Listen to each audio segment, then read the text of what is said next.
இந்த சந்நிதி முதலாக மயிலாப்பூரில் இருந்த சந்நிதி ஒன்று, அதற்கடுத்து கோயம்புத்தூரில் சாய்பாபா காலனி என்று இருந்த கோயில் இருந்த சன்னதிக்கு பிறகாக உருவான மூன்றாவது ஆலயம் என்று சொல்லலாம். 50 ஆண்டு பாரம்பரியமிக்க இந்த ஆலயத்திற்கு பொதுவான ஒரு கும்பாபிஷேகமாக இன்று காலை எல்லாரது ஒத்துழைப்புடன் மிக மிக மன நிறைவாக நடந்து முடிந்தது.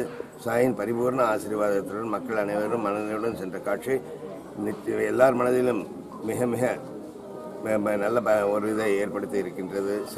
இருக்கக்கூடிய சாயி பரிபூர்ணமாக அவர்கள் கோரிக்கையை நிறைவேற்றுவதில் மிக மிக சிறந்தவர்.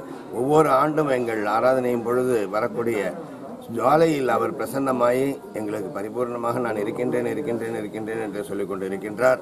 இந்த ஆண்டும் கட்டாயமாக காட்சி கொடுப்பார். இந்த நிகழ்ச்சியின் பின் தொடர்ச்சியாக அதை உங்கள் டிவிக்கு நான் தருகின்றேன். அதையும் நீங்கள் வெளியிடலாம். ஜெய் சாய்ராம், ஜெய் சாய்ராம், ஜெய் சாய்ராம்.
ஓகேண்ணா.